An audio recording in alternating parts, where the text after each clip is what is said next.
മറ്റൊരു വാർത്തയിലേക്ക് KM ബഷീർ കേസിൽ ദൃക്സാക്ഷി കൂറുമാറി രഹസ്യമൊഴി നൽകിയ 6ാം സാക്ഷിയും ഓട്ടോ ഡ്രൈവറുമായ ഷഫീഖാണ് കൂറുമാറിയത്. അമിത വേഗതയിൽ വന്ന കാർ ഓടിച്ചത് ശ്രീറാമാണെന്ന മൊഴിയാണ് ഷഫീഖ് മാറ്റിയത്. സുനിൽ ഐസക് തിരുവനന്തപുരത്ത് നിന്ന് ചേരുന്നുണ്ട് വിശദാംശങ്ങളുമായി. സുനിൽ, കേസിൽ ആകെക്കൂടെ ഉണ്ടായിരുന്ന ഒരു സാക്ഷിയാണ് എന്നാണ് മനസ്സിലാക്കുന്നത്. അതോടുകൂടി ഈ കേസിന്റെ പ്രസക്തി തന്നെ ഇല്ലാതാകുമോ ഇനി? മാധ്യമപ്രവർത്തകൻ KM ബഷീറിനെ വാഹനമിടിച്ച് കൊലപ്പെടുത്തിയ കേസിന്റെ വിചാരണ നടപടികൾ ഇപ്പോൾ തിരുവനന്തപുരം കോടതിയിൽ നടന്നുവരികയാണ്. ഇപ്പോൾ പ്രധാനമായും ഈ സാക്ഷി വിസ്താര നടപടികളാണ് നടന്നുകൊണ്ടിരിക്കുന്നത്. അതിനിടയിലാണ് ഈ കേസിലെ ഏറ്റവും പ്രധാനപ്പെട്ട സാക്ഷി എന്ന് പറയാൻ കഴിയുന്ന ഓട്ടോ ഡ്രൈവർ ഷഫീഖ് കൂറുമാറിയിരിക്കുന്നത്.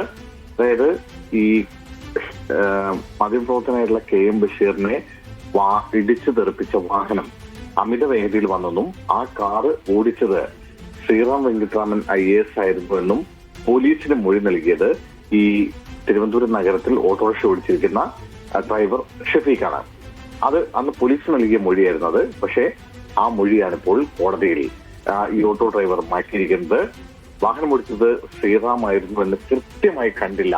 കാരണം ആ സമയം രാത്രിയായിരുന്നു, ആ സമയം പുലർച്ചെ സമയമായിരുന്നു. അതുകൊണ്ട് തന്നെ കൃത്യമായി തനിക്കത് ശ്രീറാം വെങ്കിട്ടരാമനായിരുന്നു എന്ന് ഉറപ്പിക്കാൻ കഴിയില്ല എന്നാണ് ഇന്ന് കോടതിയിൽ ഈ ഓട്ടോ ഡ്രൈവർ മൊഴി നൽകിയിരിക്കുന്നത്.